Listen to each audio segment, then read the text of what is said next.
34-0 shutout win for Penn State in week 2 behind a stifling defensive performance from the Nittany Lions. Not too many people are happy about the performance overall, but on today's episode, Season 5, Episode 2 of the Straight from the Crest podcast, we're going to talk about what we saw from that win over FIU and preview Villanova this weekend. Welcome to the Straight from the Crest podcast.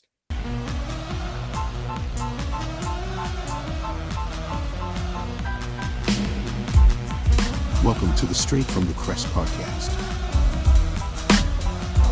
Welcome back into the Straight from the Crest podcast. I'm your host, Michael David Kresovich. Today's show, we're going to talk about Penn State's 34-0 victory over FIU and preview the Villanova Wildcats, as we're already in week 3 here. After this weekend's game at home, scheduled for a 3:30 kick, we'll be a quarter of the way done with the regular season already, which is absurd. Big Game Beck is on the show. Garrett's on the show. We're going to welcome them in. Justin, I think it's your first back-to-back show in a while. Are you sure you're going to have the fatigue to go through with this here? Yeah, it's not something I was used to. It's going to be a grueling schedule. Going to have to work through it, just like these college football players are having to work through up to a 17-game season. So, we'll adapt and overcome just like the guys in the field do. But, yeah, it's taking a toll on me. Now, Garrett, Coach Joseph Vincent Paterno said you make the most progress between week 1 and 2 of the season. How'd you improve this past week? Did you watch the pod, write some notes down about how you can deliver a better show for our audience? Yeah, a little bit. I think I could probably be a little bit better on some of my deliveries, not saying as much, looking at the camera versus looking around. I don't know why I do that, but that's just something, we reviewed the tape, and that's probably the biggest thing. My grade goes down every time I look away, and, my coaches, the guys around me keep telling me, like, we're going to grade you at C+ until you stop looking all over the place while you talk. And so, we're working on it, and we'll see if we can make a big adjustment as we head into deeper into the season. Yeah. As this season progresses, Penn State's 2-0, 34-0 win. Bit of a scare week 2 early on. 10-0 at halftime. Ended up scoring 24 points in that second half to come away with the 34-0 shutout win. Penn State 3 for 12 on third down. They did win the turnover battle, and they lost the time possession. But I really don't put much into that because we had a lot of quick drives that resulted in our defense, which we'll get into later. Just played a terrific game. Drew was 19 of 33 for 200 yards and a pair of touchdowns. Katron Allen, 16 carries for $144, 2 touchdowns, and had the big 67-yard touchdown run in the second half. Nicholas Singleton, 13 carries, 76 yards and a touchdown. On the outside, Luke Reynolds actually was the leading receiver in this game. Just 4 Nittany Lions caught passes. 6 Nittany Lions caught passes in this game. Reynolds led with 7. Great game out of Devontae Ross, who had 361 and the touchdown. Kyron Hudson showed a spark there. Another productive game, 5 for 37, and Pena 2 for 32. We really saw a difference in production. Week 1, it was a lot of Pena. Devontae Ross comes alive there. And on the other side of the ball, Tony Rojas, we saw him a lot more in week 2 than we did week 1. He led the team with 10 tackles. Amari Campbell, tied for his career high in tackles with 9. He's been nothing but productive, the transfer to North Carolina. King Mack, who's back. The Mack is back. 7 tackles there. 9 tackles for loss, 3 sacks for this Nittany Lion defense. Justin, I'll start with you here. What did you like most about the win?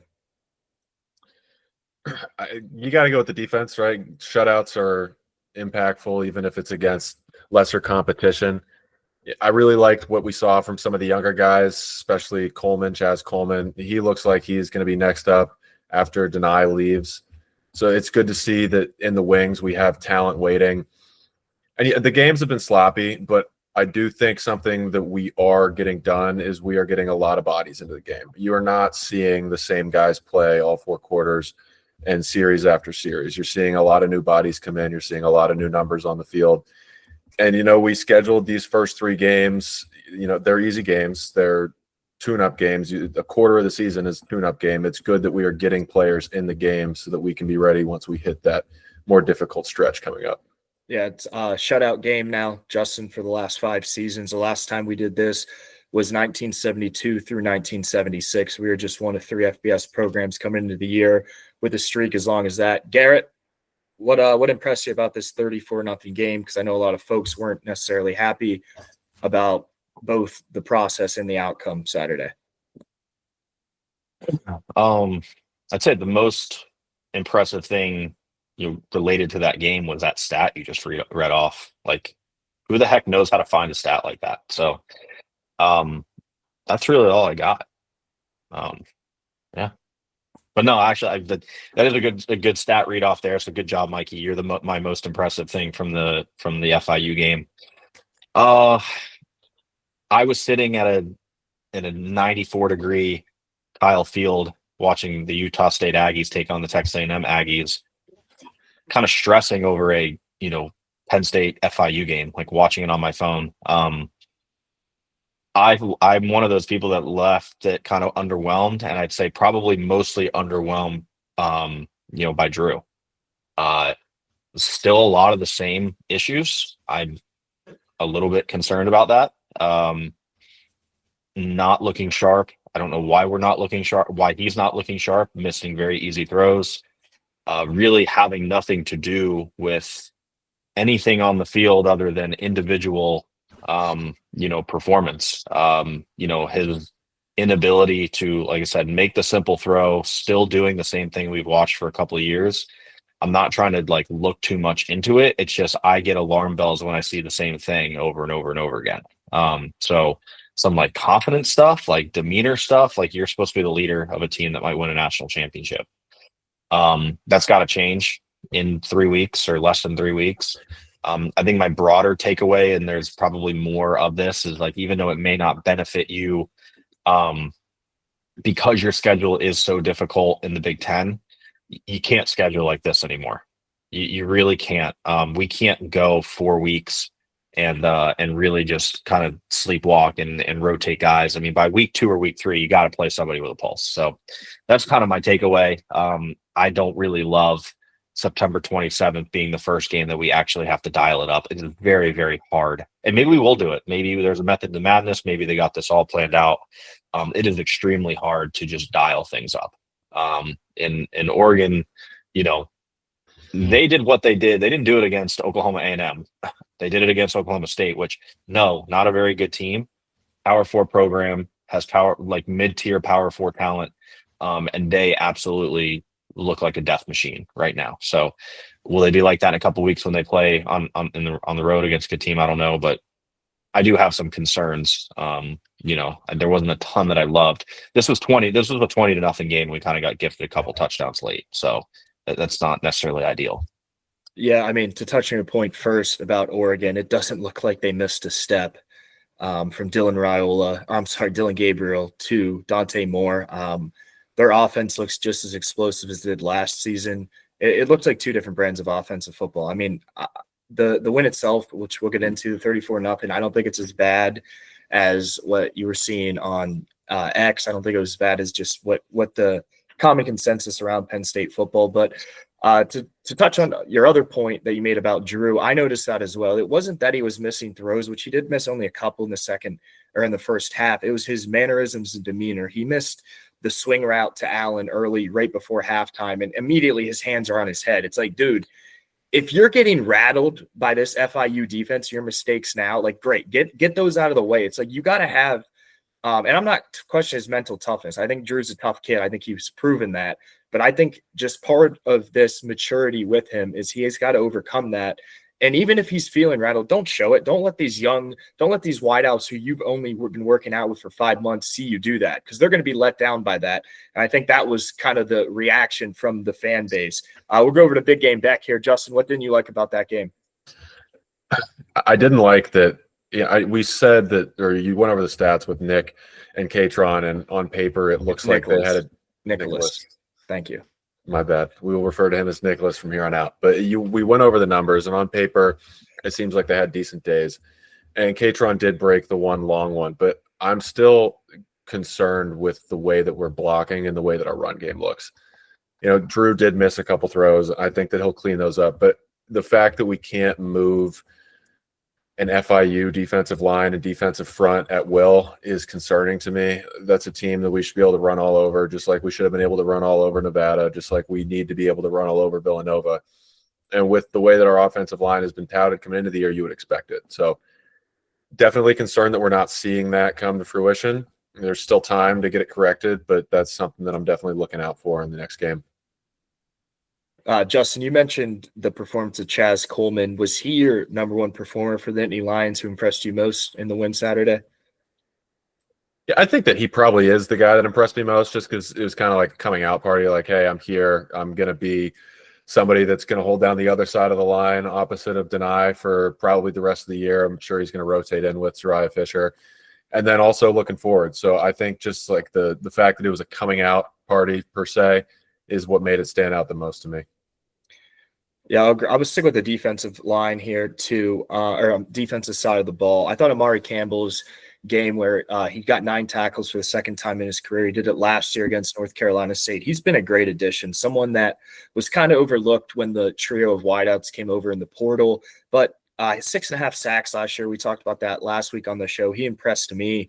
Outside of that, Nicholas and Katron became Penn State's first ever 3,000-yard running backs. Teammates in school history last week in the win. So I'd throw those in there with Coleman. How about you, Garrett? Who gets your star of approval in that win? I mean, I probably have to go with Chaz Coleman. I just think it was kind of we're just able to see where he's going to be such a major impact. Being such a young guy, being able to create a play like that at that age. We heard all the hype kind of coming in late in camp and late in fall practice. He could be the next one, right? So I would say he's probably the one that has stood out to me. King Mack, having him back is great. Having nearly 15, 17 guys with multiple tackles. The defensive end, the defensive side of the ball was good, but I'd say Chaz Coleman probably the guy who stood out to me overall.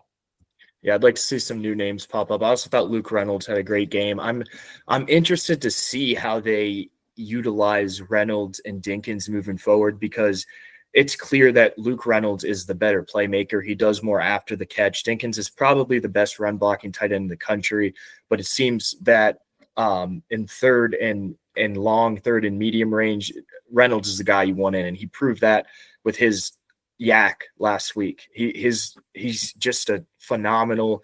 I've heard that he's going to be potentially better than Tyler Warren, which is a crazy thing to say, but who knows? I think it could happen. Tyler Warren came out of nowhere. Reynolds already has that more hype Tyler Warren had when Tyler Warren started his first season.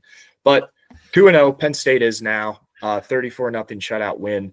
This week, Villanova comes to town. We'll just do a flyover here of Villanova's personnel, some names to watch out. Sophomore running back David Abbott is on the Walter Payton preseason list. Another guy is linebacker Shane Hatzel. He's on the Buck Buchanan watch list. 128th season of football for the Wildcats. Last year they finished with a record of 10-4 and made a second-round exit in the FCS playoffs. It's a group that returned 70 guys, a lot of familiarity there. Head coach Mark Fuente's 39th year with the Wildcats, 9th as the head coach.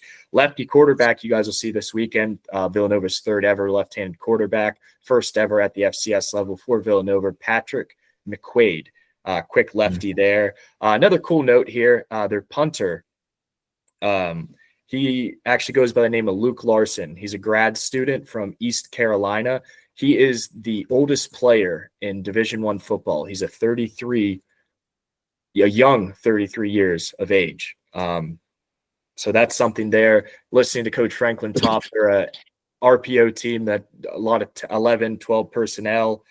And that's kind of the overview of who Villanova is. If you guys want a more depth interview, check out Landon Tangwall's preview where hats off to him. He even said it was brutal having to break that down. He asked that they never schedule Villanova again. So, but they are 1-0. Go ahead. Yeah, just like are we going to break down like Jalen Brunson, Colin Gillespie, and like how Michael Bridges might play? Like they're on the roster, at least on this website that I'm looking at. Dante DiVincenzo, um, they seem to have some size, 6'3", 6'5". Do you have any thoughts on that, or is this? Yeah, I forgot Oh, about them. wrong, Brunson. wrong. Wait, no, yeah, guard, 6'3", Oh, okay. 190. These guys Wow, seem we small we for got to guard. attack the interior. I think this is a big game This for Colin Zane Gillespie Durant. is 6'3", 190. Like He's a guard. run it. Yeah, just put deny on him and just run him over, I'd right? imagine their centers are pretty tall, right? Yeah, yeah. Well, they do have. Uh, all right, yeah, you got me there. Yeah. This one guy. Oh, Demir Cosby Roundtree, 6'9". But 290 or 220. So he's a thin guard or a thin center. Um, he can probably snap it really far back, and his arm probably goes really far back too. So I don't know. They don't have quarterback on here, so maybe they don't play with I think quarterback. that's like a Bill Belichick trick of the trade there. They're going to leave it open, and then they're going to put their depth chart in the day of the game. Oh, okay. Interesting. All right. So Yeah. that's how they're going to try to get us. Okay. There's one guy, 5'11" guard, 5'11", 175. That's not going to get it done against us. So that's my breakdown of the Villanova roster. Big game back. What are you looking forward to? So when you wake up Sunday, and you have your tea and crackers and you're watching the Steelers pregame show, what will make you satisfied after this Penn State game? Is it a blowout win? Is it a fast start that we haven't necessarily seen? Is it playing a lot of guys? I don't think that this is a game that you can really feel satisfied after, regardless of the outcome. You're either going to be You lose. You that satisfied to you? No, I'm saying even in a win, I'm not going to be satisfied by it. There's no outcome of playing Villanova where you wake up the next day and you're like, we're good. We could win 70-0 and we beat an FCS team 70-0. So I would love to see us look put together, keep it clean, score a lot of points, don't give up any points, but it's not going to make me wake up on Sunday happy. And I'm going to be happy to watch the Steelers play. Aaron Rodgers is really revitalizing his career. I think he's got 3 or 4 left in him, actually, based off what we saw against the Jets. So that's what I'm going to look forward to Sunday, the Steelers. Good. Garrett, what are you most looking forward to for this Villanova football game? Producer Chris just signaled into our ear that this is a football game. Okay. Gotcha. That makes more sense. I got to say. I think a lot of what Beck said. Does anybody know what the score of the Alabama game was this past weekend? Right, like you can destroy and bounce back. Bounce back against whatever FCS team you want to bounce back against after a poor performance. But this game really is not going to do much. It's almost detrimental. Like it just the only thing that can come out of it is someone getting hurt.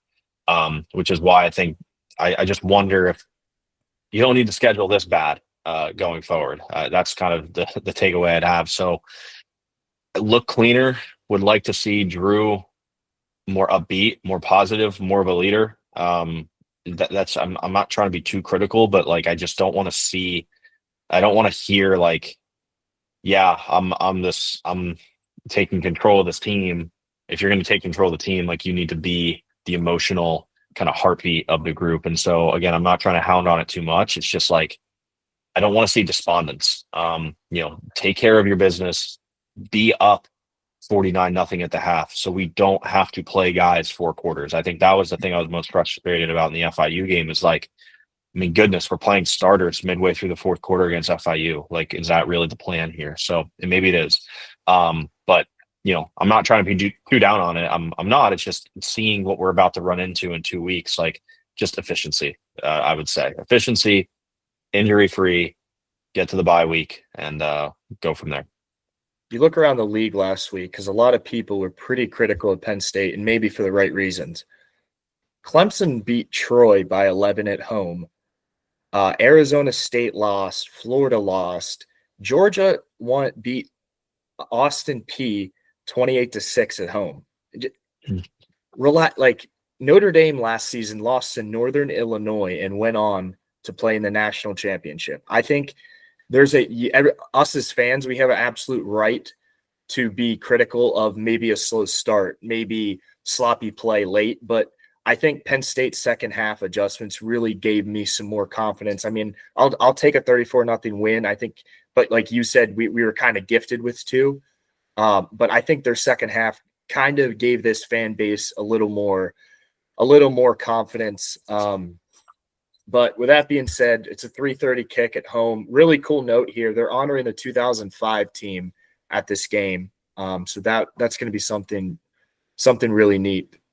They're my favorite Penn State team of all time. I think that might be the first Penn State team that I vividly remember. Yeah. You know, like growing up, and like that's the first team that it's like that's what Penn State is. Garrett's like 38, so he's going to talk about the 1921 team that when they played in lawn. I do remember being at the Penn State Nebraska game in 2002. That was pretty sick. And then I remember being at the 6-4 Iowa game in 2004 maybe. And then also in 2002 we were down 35-7 to Iowa in the first half. Came all the way back and then lost in double overtime. So those are kind of my first memories. So at the 2004 Iowa game, the 6-4 game, that was my first Penn State game ever. And I went with my dad and some family members. And as we were watching the game, I was confused because I watched football on TV, never went to a game in person. And I look at Big Mike and I asked him, I said, "Where are the yellow lines?" And he said, "What?" And I said, "Yeah, where are the yellow lines?" And then he had to explain to me, "Listen, that's a TV thing." So that's the worst game ever. But I lost a lot of points from the football guys in that department. But last week, Beck, you projected 53-10. Garrett, you had 49-10. You win week one, and I said 59-0. Prediction time for this week, Garrett. Since you won, you go first. 66-7. And unfortunately, the lines aren't out yet. For an FBS versus FCS game, they typically don't come out till Friday. If someone wants to fact check me, that was what I found in my research. Interesting. Let me see. I could be wrong, but I was told. No, I don't see a line right now either. We're gonna roll with that. Cool. Yeah, that's a real word then. All right, I got another big source from that. That's big. Beckaroo, give me your score prediction here. All right, so this is not a Vegas line. This is an On3 line. On3 has it at 45. I cannot believe it's not like this. Not you can't bet 45. It's just what On3 is projecting. I cannot believe Franklin is 0 for 2 in covering against these teams. He's got to cover this time. So give me like 70-0. 69-0. Is that what Oregon beat Oklahoma State by? Was that the score? I think they kicked 69-3. Yeah, they got a big field goal. Or no. They got a safety, and then they had a safety on an extra point. That's how they got 3. Okay, yeah, that, but nothing. Not 69. Paul hit a massive 3 to cut it to 69-0. 42. Yes. I'm gonna. I don't think they shut him out 2 weeks in a row.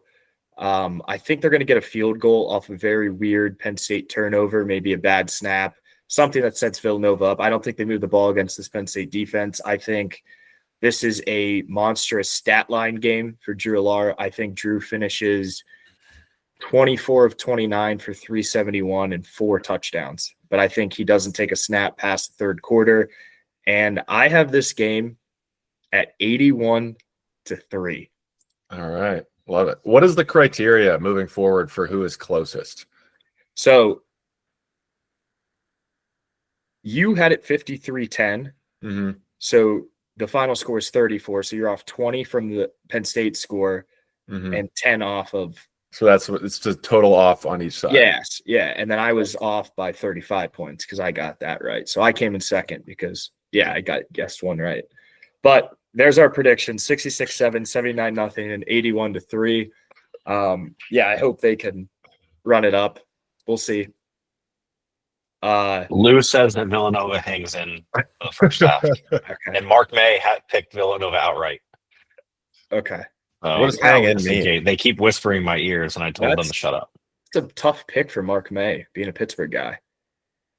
Yeah, well, he hates Penn State more than Villanova, apparently. Well, that concludes our analysis and prediction portion of the show. for this next portion, every year when we get into Big Ten play, we give out or we guess who the first touchdown scorer is, and we go back and forth and name our favorite alumni from the team we're playing. This week, a little different. We're going to talk about our favorite things or the best things from Philadelphia to come out of Philly associated with Philly. We're going to do a 3-round snake pick. Garrett starts first. I'll go second, or Dustin goes second, and I'll go third to bring it back. But Garrett, I'll start with you. Marion Golf Club.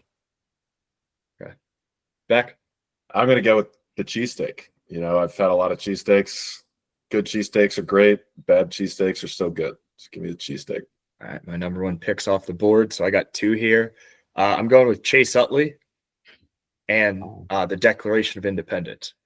Was that slide malicious? Was it intentional? No, that's the way he plays the game. That's just hard-nosed baseball. Yeah. Okay. Back to you. Give me the Liberty Bell. It's just metal. Ooh.